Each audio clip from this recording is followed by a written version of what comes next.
Hello everyone, I welcome you all to my channel called Study Portal. Study Portal में आपका स्वागत है। My name is Shivam. I hope you all must be fine. Friends, आज के इस video में हम स्टैटिक जीके का पार्ट 2 कवर करने वाले हैं। पार्ट 1 मैं ऑलरेडी अपलोड कर चुका हूँ, जिसमें 100 क्वेश्चंस थे। इस वीडियो में भी आपको 100 क्वेश्चन मिलेंगे।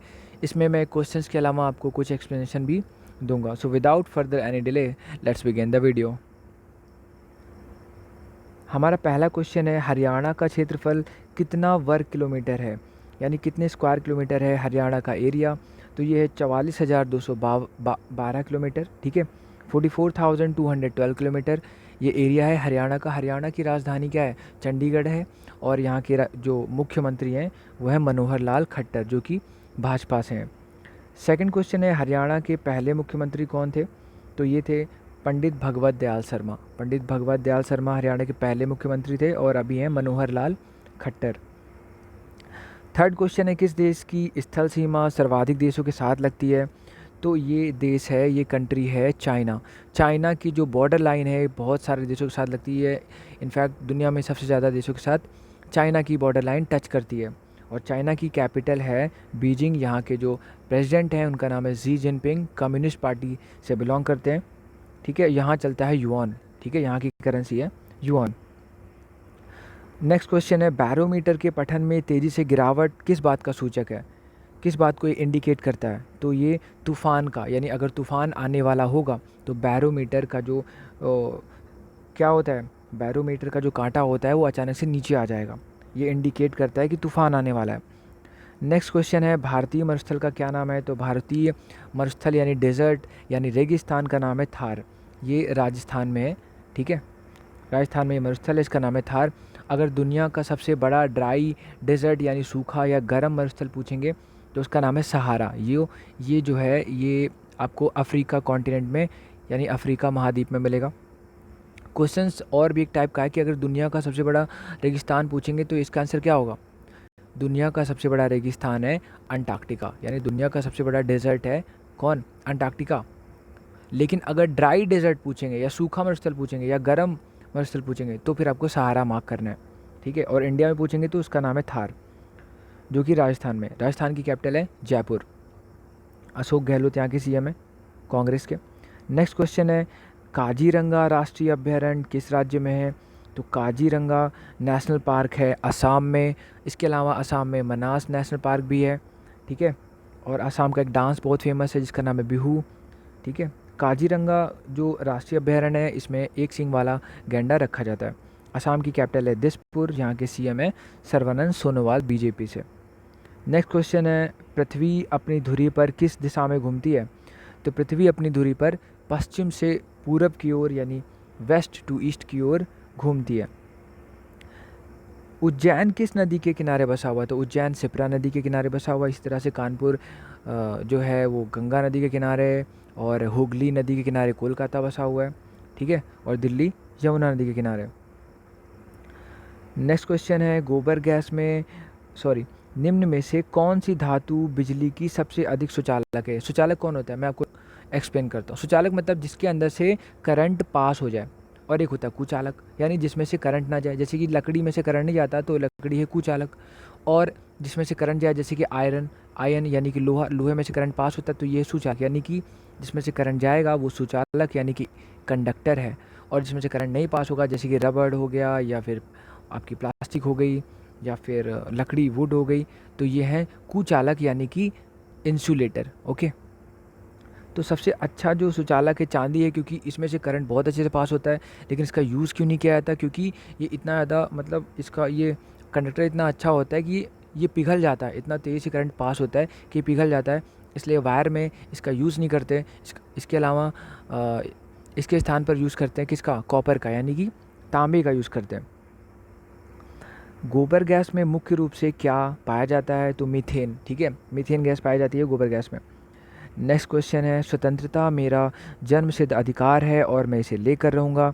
ये किसने कहा था? ये कहा था लोकमान्य तिलक, यानी कि बाल गंगाधर तिलक ने कहा था कि स्वतंत्रता मेरा जन्मसिद्ध अधिकार है और मैं इसे लेकर रहूँगा। नेक्स्ट क्वेश्चन है, राज्यसभा के सदस्यों का चुनाव कितनी अवधि के लिए होता है? तो राज्यसभा के सदस्यों का चुनाव होता है 6 साल के लिए, जबकि लोकसभा के सदस्यों का चुनाव 5 साल के लिए होता है। ठीक है, और लोकसभा प्लस राज्यसभा प्लस राष्ट्रपति, इन तीनों चीज़ों से मिलकर बनती है संसद यानी कि पार्लियामेंट। 113वां क्वेश्चन है, हिंदी भाषा की लिपि कौन सी है? तो हिंदी भाषा की है देवनागरी, और जबकि मैंने आपको बता दिया था कि जो पंजाबी भाषा है उसकी जो लिपि है वो है कौन सी? गुरुमुखी। नेक्स्ट क्वेश्चन है, हमारी आकाशगंगा का क्या नाम है? यानी हमारी गैलेक्सी का क्या नाम है? उसका नाम है मिल्की वे। हमारी गैलेक्सी का नाम है मिल्की वे। ठीक है, हिंदी भाषा का पहला समाचार पत्र कौन सा था? यानी हिंदी लैंग्वेज का पहला न्यूज़पेपर, ऐसा न्यूज़पेपर जो हिंदी भाषा में प्रिंट हुआ था, ये था उद्दंत मार्तंड। ओके, नेक्स्ट क्वेश्चन है, तुलसीदास कृत रामचरितमानस हिंदी भाषा की किस बोली में लिखी गई है? तो अवधी भाषा में लिखी गई है। देखो, अब कहोगे जो रामायण है, रामचरितमानस है, ये क्या है? रामचरितमानस जो है ये अवधी भाषा में लिखी गई है और इसे तुलसीदास ने लिखा है, जबकि जो रामायण है ये संस्कृत भाषा में लिखी गई है और इसे वाल्मीकि जी ने लिखा है। ठीक है, आई होप आपको क्लियर हो गया। नेक्स्ट क्वेश्चन देखते हैं, हरियाणा के राज्य कवि कौन कहलाते हैं? उदय भानु हंस। उदय भानु हंस जो है वो हरियाणा के राज कवि हैं। ठीक है, नेक्स्ट क्वेश्चन है, आधुनिक ओलंपिक खेलों की शुरुआत कब और कहाँ हुई थी? मैंने आपको प्रीवियस वीडियो में एक्सप्लेन किया था कि जो ओलंपिक्स हैं उसमें 5 रिंग्स होती हैं, 5 छल्ले होते हैं। ठीक है, हर एक कलर, सबका कलर अलग होता है, और ये जो छल्ले यानी कि रिंग्स होते हैं ये क्या इंडिकेट करते हैं? ये 5 कॉन्टिनेंट को इंडिकेट करते हैं। और जो ओलंपिक्स हैं हर 4 साल में एक बार होता है। सबसे पहले 1896 में हुआ था एथेंस में। ठीक है, यूनान की कैपिटल एथेंस में हुआ था। अभी यूनान का नाम बदल के हो चुका है क्या? ग्रीस। ठीक है, तो एथेंस में हुए थे 1896 में। तो अगले कब हुए होंगे? 4 साल बाद, यानी कि 1900 में हुए होंगे, फिर 1904 में हुए होंगे, इस तरह से। नेक्स्ट क्वेश्चन है, भारत ने किस खेल में ओलंपिक खेलों में 8 बार गोल्ड मेडल यानी स्वर्ण पदक जीता है? तो ये गेम है हॉकी। हॉकी में इंडिया ने 8 बार गोल्ड मेडल जीता है और इंडिया का नेशनल गेम भी हॉकी है। भारत ने आखिरी बार हॉकी में स्वर्ण पदक कब और कहाँ जीता? तो मॉस्को ओलंपिक्स में जीता था 1980 में। 1980 में आखिरी बार जीता था, यानी कि अभी वहाँ से कितना हो गया? 40 साल हो गए और हमें हॉकी में भी गोल्ड मेडल नहीं मिल पाया है। 40 साल पहले हमने लास्ट हॉकी में गोल्ड मेडल जीता था। ये मॉस्को में, मॉस्को क्या है? मॉस्को रसिया की कैपिटल है, यानी रूस की कैपिटल है। रूस दुनिया का सबसे बड़ा देश है एरिया के अकॉर्डिंग, यानी एरिया मतलब क्षेत्रफल के हिसाब से सबसे बड़ा देश है रशिया, और रशिया की करेंसी है रूबल। यहाँ की जो राजधानी है वो है मॉस्को। नेक्स्ट क्वेश्चन है, ओलंपिक खेलों का आयोजन कितने वर्षों के बाद होता है? तो ओलंपिक का आयोजन 4 साल के बाद होता है। अंतर्राष्ट्रीय ओलंपिक समिति का मुख्यालय कहाँ है? तो लुज़ैन में है, स्विट्ज़रलैंड। स्विट्ज़रलैंड का एक शहर है लुज़ैन। ठीक है, और आगे देखते हैं, सन 2012 में ओलंपिक खेल कहाँ हुए थे? तो लंदन में हुए थे। 2012 में ओलंपिक लंदन में हुए और 2016 में हुए थे रियो डी जेनेरियो में हुए थे। ठीक है, और इस साल अभी टोक्यो में होने थे, यानी कि जापान में, तो वो क्या हो गए? वो भी कैंसिल हो, क्योंकि कोरोना चल रहा है, तो अभी पोस्टपोन हो गया। ओलंपिक ध्वज में कितने गोले यानी रिंग्स होते हैं? तो मैं आपको ऑलरेडी बता चुका हूँ, 5 होते हैं। एक ओलंपिक में सर्वाधिक स्वर्ण पदक जीतने वाला खिलाड़ी कौन है? Michael Phelps. ये सबसे ज़्यादा गोल्ड मेडल जीतने का इसके पास रिकॉर्ड है। ये अमेरिका यानी कि यूएसए का एक स्विमर है, यानी स्विमिंग करता है। नेक्स्ट क्वेश्चन है, सन 2020 में ओलंपिक खेल कहाँ होंगे? तो टोक्यो, जापान, यानी इस साल जापान की राजधानी टोक्यो में होना था, जो कि अब क्या हो गए? डिले हो गए। सन 2012 के ओलंपिक खेल्स में यानी गेम्स में कांस्य पदक यानी कि ब्रॉन्ज मेडल जीतने वाली साइना नेहवाल का संबंध किस खेल से है? तो साइना नेहवाल बैडमिंटन खेलती हैं, जबकि सानिया मिर्जा क्या खेलती हैं? टेबल टेनिस नहीं, टेनिस, लॉन टेनिस खेलती हैं। आगे देखते हैं, भारत ने ओलंपिक खेलों में पहली बार किस वर्ष भाग लिया था? तो भारत ने 1900 में। 1896 में पहले हो चुका था, लेकिन तब इंडिया ने पार्टिसिपेट नहीं किया था। उसके 4 साल बाद यानी दूसरे ओलंपिक में इंडिया ने पार्टिसिपेट किया था। ओलंपिक खेलों में पदक जीतने वाली पहली भारतीय महिला खिलाड़ी कौन है? तो कर्णम मल्लेश्वरी। ये पहली भारतीय महिला हैं जिन्होंने ओलंपिक में क्या जीता है? मेडल जीता है। गोल्ड नहीं, सिर्फ मेडल की बात हो रही है। बैक टू द वेदास यानी वेदों की ओर लौटो, ये किसने कहा था? ये कहा था महर्षि दयानंद सरस्वती जी ने। इन्होंने कहा था वेदों की ओर लौटो। नेक्स्ट क्वेश्चन है प्रसिद्ध झंडा गीत यानी झंडा ऊंचा रहे हमारा विजयी विश्व तिरंगा प्यारा, इसकी जो रचना है ये श्यामलाल गुप्ता पार्षद जी ने की थी। ठीक है, श्यामलाल गुप्ता पार्षद जी ने की थी झंडा ऊंचा रहे हमारा, ये झंडा गीत है। इसके अलावा जो हमारा जनगण मन यानी कि नेशनल एंथम है, राष्ट्रगान है, ये किसने कहा लिखा था, ये रविंद्रनाथ टैगोर जी ने लिखा था। ठीक है, इसके अलावा इंडिया के अलावा इन्होंने बांग्लादेश का भी यानी कि राष्ट्रगान लिखा है। तो हमारा राष्ट्रगान है जनगण मन और बांग्लादेश का जो राष्ट्रगान है वो है अमार सोनार बांग्ला। इन दोनों को ही लिखा था किसने, रविन्द्रनाथ टैगोर ने, और इनको साहित्य में क्या मिला है, इनको नोबेल प्राइज़ मिला है 1913 में। पहले भारतीय थे जिनको नोबेल प्राइज़ मिला। अगला क्वेश्चन है पशुओं में मिल्क फीवर बीमारी किसकी कमी के कारण होती है। तो कैल्शियम की कमी के कारण पशुओं में मिल्क फीवर की बीमारी होती है। मानव शरीर के किस अंग द्वारा यूरिया को रक्त से फिल्टर किया जाता है। तो गुर्दे यानी किडनी होती है जो यूरिया को ब्लड से फिल्टर करती है।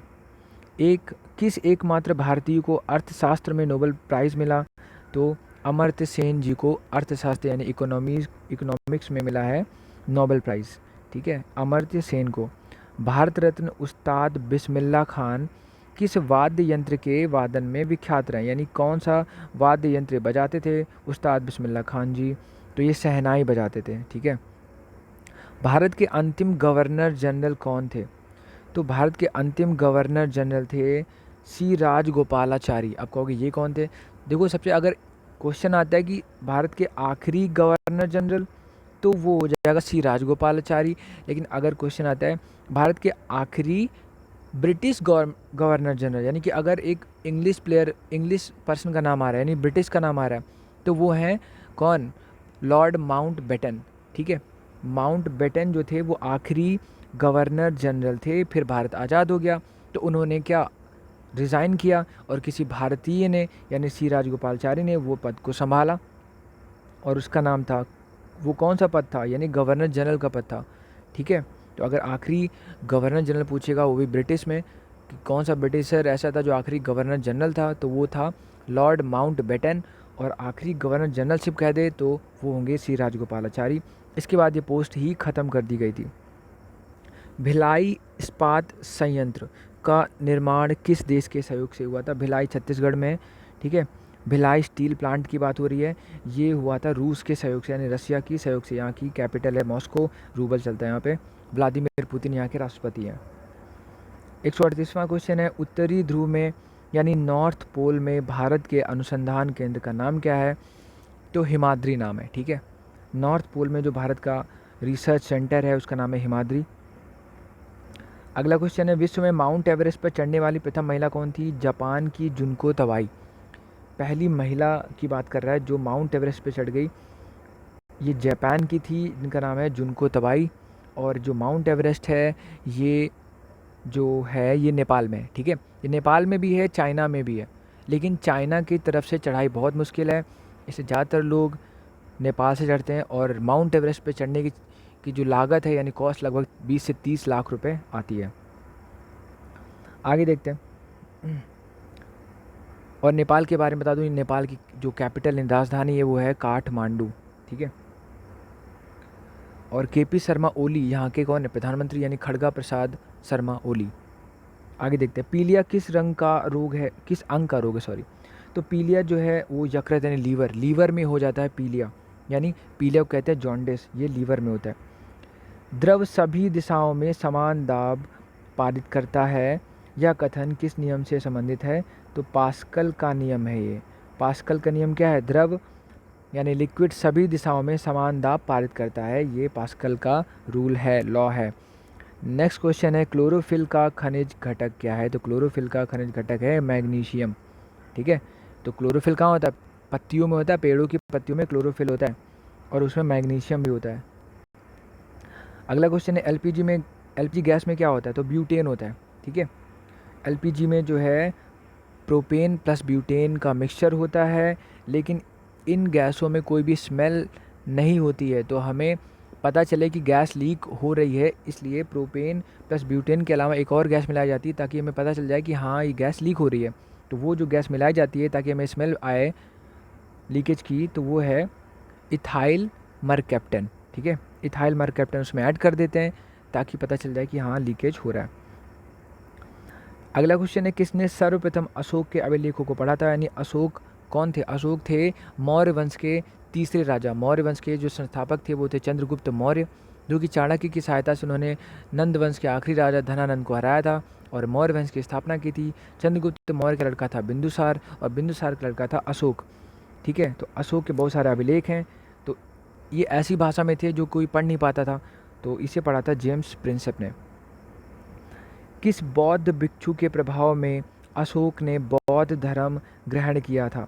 तो वो बौद्ध भिक्षु था उपगुप्त। ठीक है, उपगुप्त के प्रभाव में आकर के अशोक ने बौद्ध धर्म अपना लिया था, जबकि इनके बाबा यानी चंद्रगुप्त मौर्य जो थे उन्होंने जैन धर्म अपनाया था। ठीक है, और इन्होंने यानी कि किसने? अशोक ने बौद्ध धर्म अपनाया है।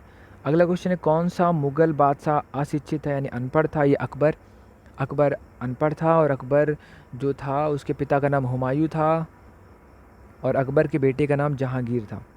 अगला क्वेश्चन है, इसके अलावा अकबर के पे 2 जीवनी यानी इनकी बायोग्राफी भी बनी है। तो अकबर की जो बायोग्राफी है वो है आईने अकबरी और अकबरनामा, ये 2 बायोग्राफी हैं। आईने अकबरी और अकबरनामा दोनों अबुल फजल ने लिखी है। अगला क्वेश्चन है, अमृतसर शहर की स्थापना किसने की? अमृतसर जो शहर है, सिटी है, ये पंजाब में है और इसकी स्थापना की थी गुरु रामदास जी ने। अगला क्वेश्चन है, गदर पार्टी का संस्थापक कौन है? तो ये लाला हरदयाल गदर पार्टी के संस्थापक हैं। सिख इतिहास में लंगर प्रथा किसने शुरू की? तो गुरु अंगद देव ने। अंगद देव ने लंगर प्रथा शुरू की है, यानी कि जो सिख धर्म में लंगर चलता है ये अंगद देव जी ने शुरू की है।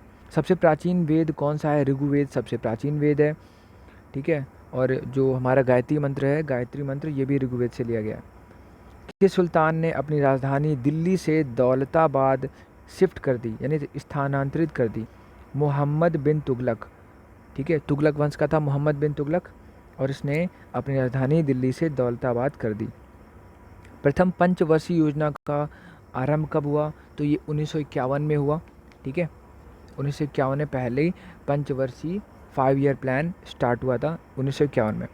चीनी यात्री हेन सांग ने किस विश्वविद्यालय में अध्ययन किया था? तो नालंदा यूनिवर्सिटी में यानी नालंदा विश्वविद्यालय में चीनी यात्री हेन सांग ने अध्ययन किया था। 2 यात्री आए थे चीन से, एक तो हेन सांग था, एक थे फाहयान। तो हेन सांग हर्षवर्धन के काल में आए थे। ठीक है, और जो फाहयान थे वो चंद्रगुप्त द्वितीय के कार्यकाल में आए थे। चंद्रगुप्त द्वितीय जो थे ये थे गुप्त वंश के राजा। अगला क्वेश्चन है, कौन सा रक्त समूह सर्वदाता होता है? तो वो ओ नेगेटिव होता है। ठीक है, ओ नेगेटिव यानी जिसका ओ नेगेटिव ब्लड ग्रुप है वो किसी को भी अपना ब्लड दे सकता है, जबकि जिसका ए बी पॉजिटिव है वो किसी से भी ब्लड ले सकता है। अगला क्वेश्चन, मनुष्य के शरीर में कितनी हड्डियाँ होती हैं? 206। बहुत कॉमन क्वेश्चन है। 206 हड्डी होती है, जबकि जन्म के समय लगभग 300 साढ़े 300 हड्डियाँ होती हैं, बाद में ये 206 होती हैं क्योंकि जुड़ जाती है बाद में ये। सूर्य के प्रकाश से कौन सा विटामिन प्राप्त होता है? विटामिन डी मिलता है सन से। मादा एनाफिलीज यानी फीमेल एनाफिलीज मच्छर काटने से कौन सा रोग होता है? तो मलेरिया। अगर मादा यानी फीमेल एनाफिलीज मच्छर काटेगा तो मलेरिया हो जाएगा, और अगर एडीज इजिप्टी मच्छर काटेगा तो हो जाता है डेंगू। ओके, टेलीफोन का आविष्कार किसने किया था? अलेक्जेंडर ग्राहम बेल ने। तो बेल से आप टेलीफोन याद कर सकते हैं। अलेक्जेंडर ग्राहम बेल ने टेलीफोन का इन्वेंशन किया था। प्रकाश की गति कितनी होती है? तो ये कितना हो गया तुम्हारा 1 2 3 4 5, तो 3 लाख किलोमीटर पर सेकंड प्रकाश की गति है। प्रकाश वर्ष का संबंध किससे ये होता है? खगोलीय दूरी यानी प्रकाश वर्ष एक डिस्टेंस है। ठीक है, कि एक ग्रह से दूसरे ग्रह कितनी दूरी है? 1 प्रकाश वर्ष, 2 प्रकाश वर्ष। ठीक है, अगला क्वेश्चन है, स्वर्ण मंदिर यानी गोल्डन टेम्पल कहाँ है? अमृतसर में गोल्डन टेम्पल है और अमृतसर है पंजाब में। पंजाब की राजधानी है चंडीगढ़ और यहाँ के जो सीएम है कैप्टन अमरिंदर सिंह जो कि कांग्रेस के हैं। चार मीनार कहाँ है?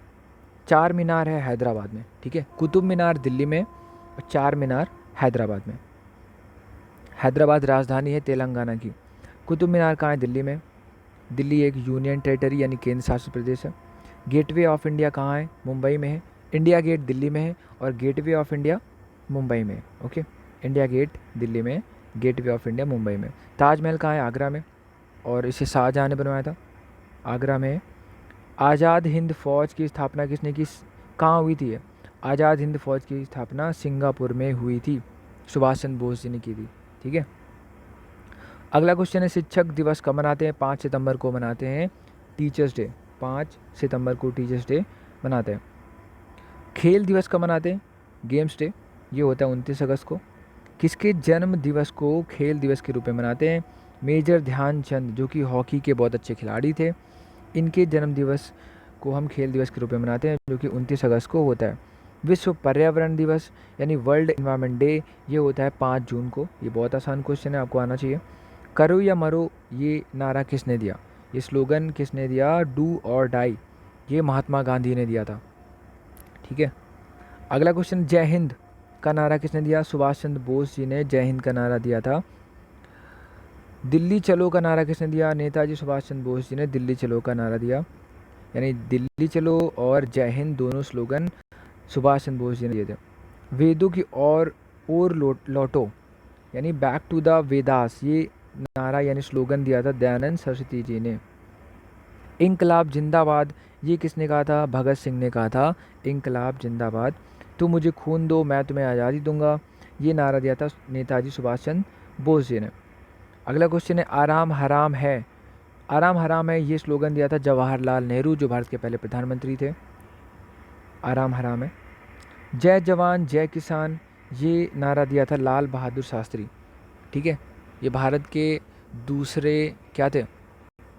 प्रधानमंत्री थे। जय जवान जय किसान, ये नारा लाल बहादुर शास्त्री ने दिया था।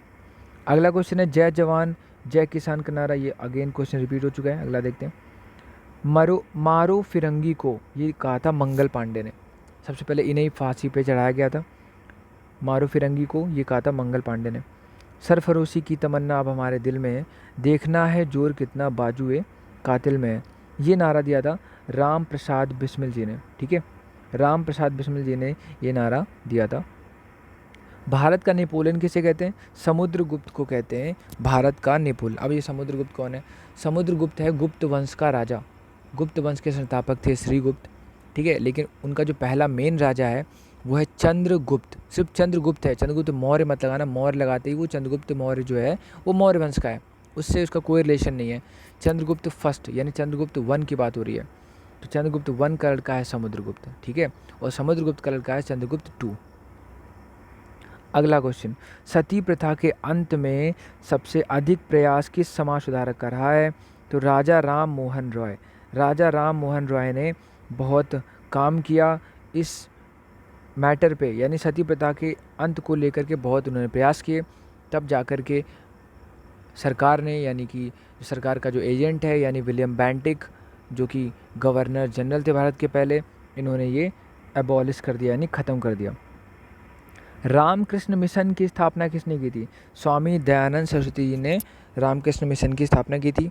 महात्मा गांधी का जन्म दिवस किस तिथि को मनाते हैं? 2 अक्टूबर 1969 को। यहाँ पे 1969 नहीं लिखा हुआ है, बट मैं आपको बता रहा हूँ कि 1969 में 2 अक्टूबर को गांधी जी पैदा हुए थे। और 1969 में अगर 20 साल आप जोड़ोगे यानी कि 1989 में, तब जवाहरलाल नेहरू जी पैदा हुए थे। तो ये आसान थोड़ा हो जाएगा, 1969 में गांधी जी और 20 साल बाद 1989 में जवाहरलाल नेहरू जी। अब उनकी डेट जो है वो क्या है? वो 14 नवंबर है, क्योंकि चिल्ड्रन डे मनाते हैं।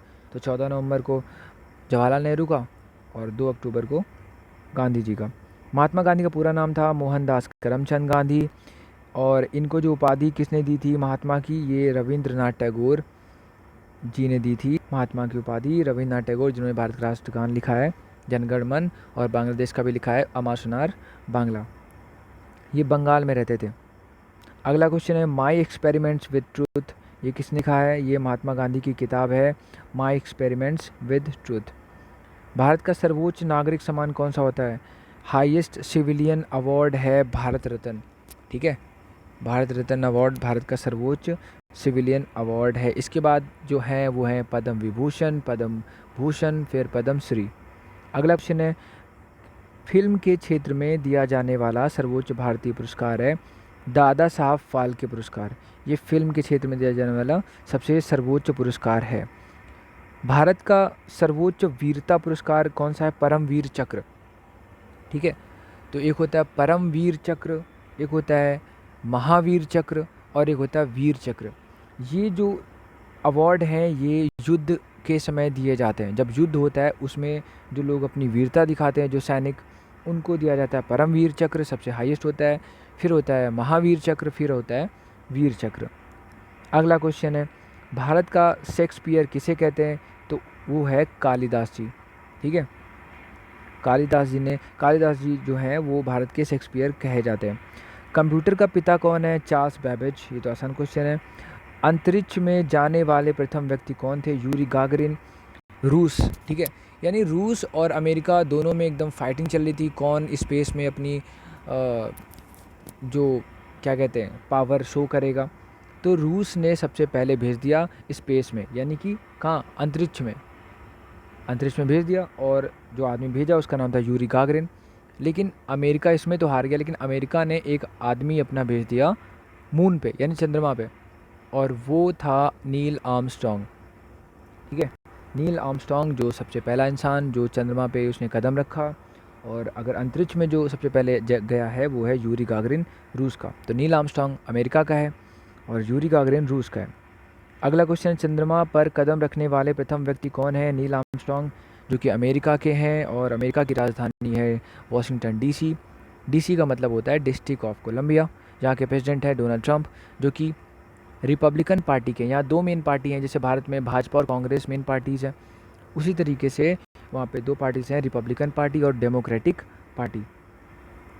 अगला क्वेश्चन है, अंतरिक्ष में जाने वाले प्रथम भारतीय कौन है? तो वो है राकेश शर्मा। ये 1984 में गए थे। राकेश शर्मा अंतरिक्ष में जाने वाले पहले भारतीय हैं, 1984 में गए थे। और 1984 में ही इंदिरा गांधी का असैसिनेशन यानी इनकी हत्या की गई थी। प्रथम भारतीय उपग्रह यानी सैटेलाइट का नाम क्या है? इसे कब छोड़ा गया? तो आर्यभट्ट भारत की पहली क्या है? सैटेलाइट यानी उपग्रह है, और इसे 1975 में छोड़ा गया था। संयुक्त राष्ट्र संघ के वर्तमान महासचिव बान की मून, ये गलत आंसर है, काफ़ी पुराना आंसर है।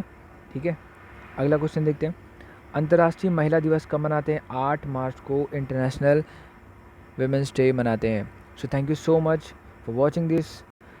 I hope you enjoyed this video. Please like the video and subscribe to channel. Thank you so much.